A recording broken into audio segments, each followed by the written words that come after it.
We're going to end the talks this afternoon with a bit of horizon scanning for the last 10 minutes or so before we have a panel discussion. And Dharmisha Chauhan is going to talk to us about the potential for pharmacogenomics. Hi, so I'm going to go through pharmacogenomics. So what's possible, so what are we doing at the moment and where we're going to go in the future, and looking at the North Thames approach and also at a national level as well. So we'll just start off with the current strategy directions and the best practice approaches and what policies were available in order to start getting this conversation going. So I think everyone here will be familiar with the Genome UK, and within this strategy, it did state that in the next 10 years, there is an ambition to put preemptive pharmacogenetic testing into patients' medical records so we can support clinicians into making the right therapeutic decisions for patients in terms of getting the right dose for the right patient and minimizing side effects.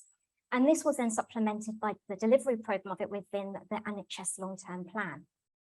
But there were some key considerations, and a couple of these documents here are based on pharmacy documents. So the first one was from a professional group, and that stated how you can get information of pharmacogenomic testing into patient records and the safety that was needed around it. But a couple of months ago, the Royal College of Physicians and the British Pharmacology Society placed together a document called Personalised Prescribing. And within it, it details how pharmacogenomics can be implemented into clinical settings safely, using best practice approaches surrounding education and training, research and development, and incorporating patient and publics into the decision-making of clinical services. So optimizing treatment using genomics. So we've heard quite a few of these elements throughout the day. It really started from novel therapies, so looking at gene therapies using technologies to deliver genetic material into patient cells. So that started with the CAR T cell therapy, so a phenomenal amount of responses and work has gone into that to improve patient care. And that's moved to TIL therapy for solid tumor malignancies. And we've just heard about classifying cancer by genomic biomarkers. So as Mike has explained about the different types of treatments you can treat patients with depending on their somatic cancer mutations. And then also it also includes areas outside of cancer. So you've got cystic fibrosis and immunomodulator drugs if patients have a particular cystic fibrosis gene variant. And then you get to treatment stratification based around certain conditions such as monogenic diabetes, where you can formulate a care plan based on their genomics and give them the right treatment, where you can prevent treatment with insulin, for example, and give them oral therapy. And then you can also do so in antibiotics, so you can screen, predict antimicrobial resistance through whole genome sequencing to identify different strains of tuberculosis to detect drug resistance, for example. But the element that we'll be talking more about is pharmacogenomics moving forward and how this can help improve patient care, especially in the preemptive way of testing before we start prescribing. So before I go, what is pharmacogenomics? So really we're combining the field of pharmacology and the study of the genome. And this describes an influence of genes on a person's individual response to medicines. And at least 95% of the population carry at least one genetic variation, which will result in some form of treatment adjustment. So whether they will respond to a normal dose, a lower dose, or a higher dose, and whether it will be effective, or would they get more toxicity from it, or would they just need a completely different drug. And this is important because 1 billion prescriptions were prescribed in 2015, and this has increased by 50% since 2005. And if you prescribe the wrong drug and they get more toxicity, that can lead to adverse drug reactions. And whereby in the NHS, that costs £530 million in terms of hospital admissions. So within the primary care, they did a study and they found out that 58% of patients within primary care, where most prescriptions are done, are prescribed at least one pharmacogenomic drug. And 47% of patients will have at least two, and the older a patient gets, the more likely they are going to be prescribed a pharmacogenetic drug. So how many drugs are leading to pharmacogenetics? Well, there's quite a few. So these are just a sample of genes that can affect drug metabolism and drug dosing. And the biggest one on there is CYP2D6, where there's over 100 different variants that can affect a lot of drugs from pain relief. So you've got tamoxifen up there, you've got antidepressants, you've got antiemetics, and then you've got some cancer drugs as well. So I'm going to just mention a few of these as 5 case studies, 2 of which are on the National Test Directory, 1 which is on its way, and a couple where I have been in use before the test directory was implemented. So the first one that I'll talk about is DPYD. So this was part of a national transformational project. And DPD stands for dihydropyrimidine dehydrogenase, and this is an enzyme, but it's coded by the gene DPYD. And it's involved in the metabolism of 3 chemotherapy drugs, so fluorouracil, capecitabine, and tegoprazan. And they're prescribed predominantly for colorectal cancer, breast cancers, and head and neck cancers. And there's 4 main variants that are tested on the NHS. And DPD deficiency, it's by germline mutation. All of the pharmacogenomic tests are by germline mutations. So if a patient has a DPD deficiency and they have a toxicity, they have an increased risk of toxicities such as diarrhea, mucosal inflammation, neutropenia, and neurotoxicity, which can be fatal. And that's why it's important to test for these variants. So in October 2020, the MHRA placed an alert out saying that patients who have these types of treatments, fluoropyrimidines, should be tested for DPYD prior to treatment initiation because they had reports of fatalities. And this was implemented. And so when I came in around about August, a national survey was placed together. And the aim was to assess whether institutions were actually using this test and whether the test was being done equitably across North Thames and across the country. And we found out that we have 14 cancer providing trusts in North Thames, and they were all doing the DPYD testing, which was really reassuring. And all of them were using some form of clinical guidelines to help address dosing. So we mapped the pathway for all 14 cancer providing trusts. So we did this work with my colleague Veronica, who's managing on the project. And what we found out that though the clinical pathway was working well, there were some variation in turnaround times, and that was due to interoperability, which we've discussed about before.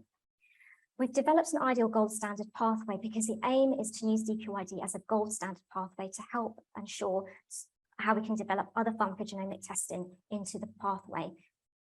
We did a retrospective audit, and this was a voluntary audit, which we did a call out across 14 cancer providing trusts.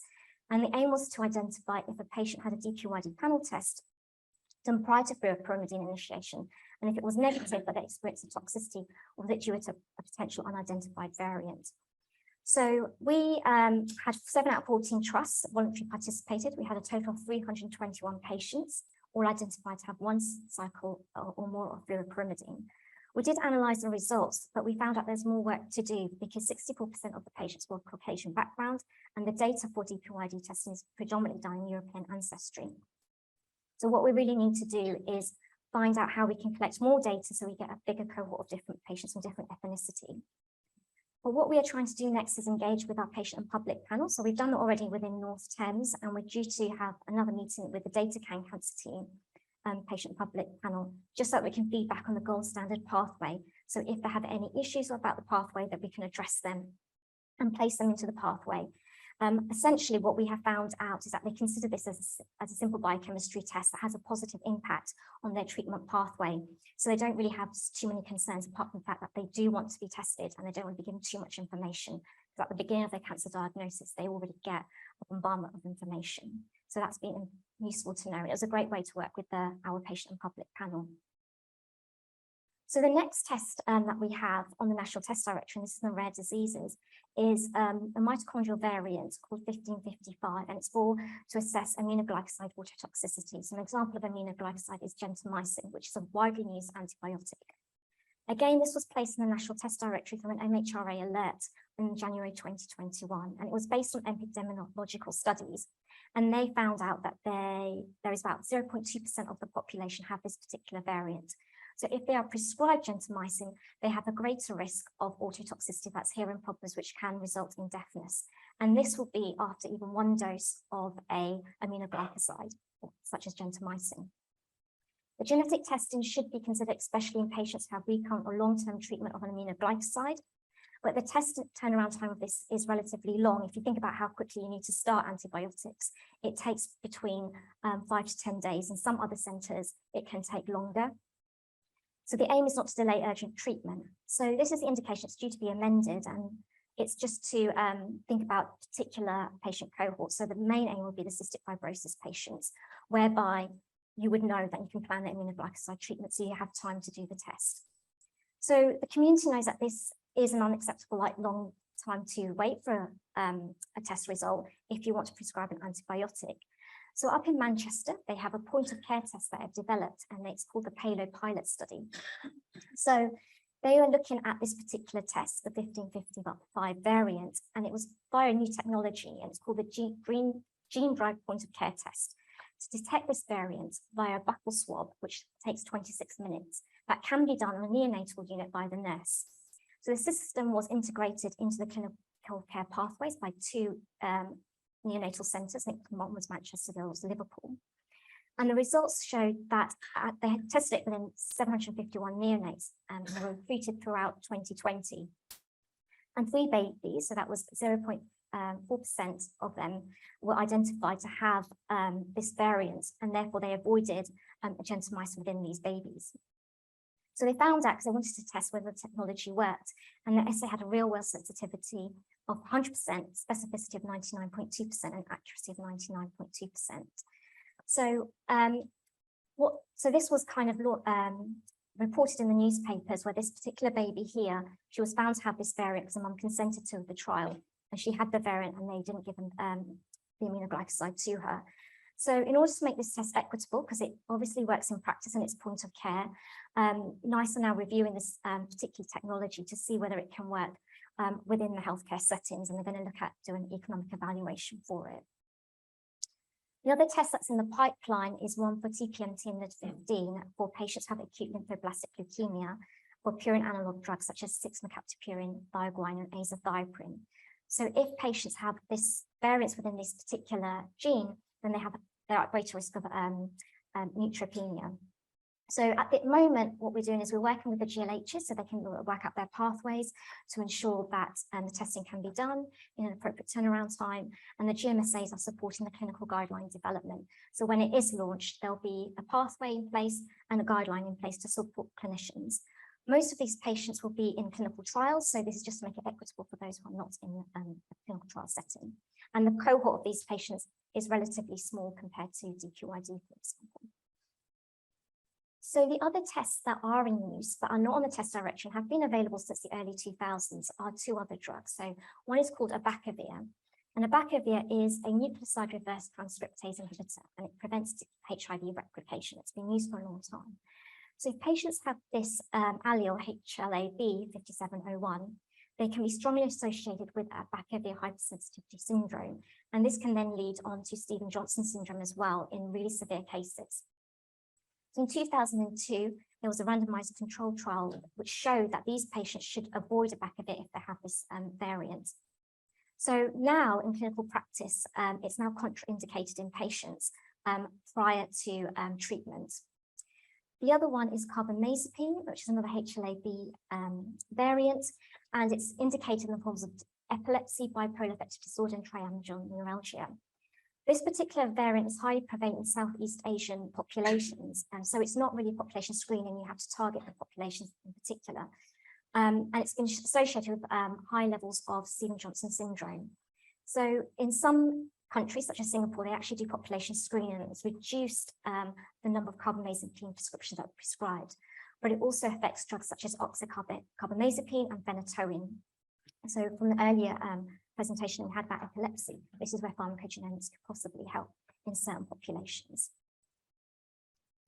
So I just want to touch on some regional pharmacogenomic projects, and most of this is about improving genomic literacy, because this is a relatively new field, and not many people know about it or how to utilize it in practice, especially when we're thinking about the pharmacy community as well.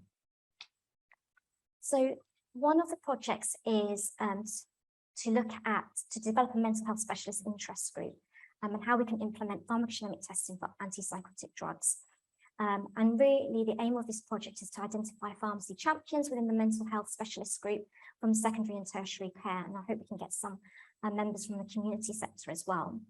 So the initial focus is to create a manual for drug dosing and drug selection for pharmacogenomic testing for CYP2D6 and CYP2C19, where majority of the antipsychotic drugs and antidepressants are metabolized by these particular enzymes. And this kind of project, it was inspired by a clinical trial led by Professor Elvira Bramman, who is going to be doing some panel testing within psychiatry. And the aim is then to utilize what we have learned to develop education and training workshops to improve genomic literacy, so that when pharmacogenomics becomes mainstream, that we're a little bit ready for it, and it's not too much of an alien area for us within pharmacy and with other clinicians as well. So this particular trial is going to recruit 2,000 patients, and 400 of them will have pharmacogenetic guided treatment via panel testing. And it'll be for antipsychotic treatments, but a lot of these patients will have treatment with antidepressant drugs, and they'll be tested as well. And they will look at the outcomes. So the aim is to support this clinical trial and then build up a knowledge base and database on pharmacogenomic testing and drug dosing. So one of the main activities of the projects is to develop an MDT working group to help support this. So initially I thought, oh, we'll just have pharmacists, but it does include psychiatrists, and I would like to include a clinical nurse specialist as well, because a lot of shared learning. But importantly, taking our learning from the DQID testing, we want to include patient and public members. So we've reached out to our North Thames and patient public panel, and one of the members is interested to join so they can have a look at the pathway and help us develop ideas of the informed consent procedure, developing patient information leaflets, and how we can share best practice at a national level. So what is the national future going to look like? So I just want to touch upon a national pharmacogenomic project, and this is actually led by Northwest GMSA Alliance. I put a question mark there, but I now know it's now going to be a funded project. And the aim is to expand to the other alliances in 2023-24. So this project is called PROGRESS, which stands for Pharmacogenomics Rollout, Gauge and Response to Services. And the aim here is to preemptive pharmacogenomic testing in primary care. So if we think about pharmacogenomics, drugs really implemented every type of clinical condition across the spectrum. So we've had a lot of presentations of particular specialist areas, but pharmacogenomics kind of embeds across and rolls through all of them in a way. And a lot of the prescriptions are done within primary care. So this regional project will start in Northwest GMSA Alliance, which are leading on the pharmacogenomics projects. And the pilot will test a panel, including health and economics, to support whether which panels can be then made for national commissioning within the NHS. So they aim to work the project into 3 packages, and the first package will be development and validation of a pharmacogenomic panel, which is led by Bill Newman, and they're going to think about what drugs to include, but it will be panel tested in terms of pain relief, antidepressants, antibiotics, etc. And then they'll share that information with the other alliances. Then once you get the generic reports, how do you interpret them? So they're going to develop an information solution support system. So that means developing clinical decision tools. So genomic reports are really large. And if you think about a GP, they only have a set amount of time with patients. So what they want to know is, what is the variant? What do I need to do? And how can I do that seamlessly and effectively for my patient? And they're also going to be doing some health economic analysis as well, because I think that's really important to establish whether the interventions that are being made, are they actually cost effective? And then it will be implemented, rolled out to GPs. And they will have patient public involvement also alongside that project. So within pharmacogenomics for North Thames, we'll be developing our way of working. So the aim is to work with genomic laboratory hubs to look into lab facilities, because is there a scope where we can do that testing more locally? So that's a question mark. Also, we'll be asked to scope out GP surgeries with a pharmacist to find early adopters, especially those that have a phlebotomy service. We need to consider informatics, which interoperability has been one of the key elements of genomics, and how we can involve patient and public within this as well. So what are the pharmacogenomics in North Thames? So this is the last slide. There's quite a few bits of work that we have done. So when I started on the 23rd of August, the first bit was just to think about engagement with pharmacy. So that was really to develop networks and assess readiness. and find out what the general genomic literacy has been like. And we've done a national pharmacy survey to assess this, and we're awaiting the results for that. And the next element is thinking about education and training. How do we improve genomic literacy, not just in pharmacy, but across the clinical care spectrum? And I've been working with pharmacy schools to do some teaching at postgraduate level. I've discussed about developing a pharmacogenomic interest group in mental health, and the aim is hopefully to expand that more widely. But I think really it's more about planning and implementation. I think that will come through the future transformational projects that we have, more so because in the future it's about scalability, thinking about the digital aspects and all about quality control and quality improvement, and that will require strong working components with the genomic laboratory hubs to do that. But key considerations through all of this work will be thinking about ethnicity, diversity and inclusion, technology, the medicines optimization approach, how to prescribe the right drug for the right patient, and how do we learn to start clinically interpreting these results. So I'll leave it there. Ready for the questions.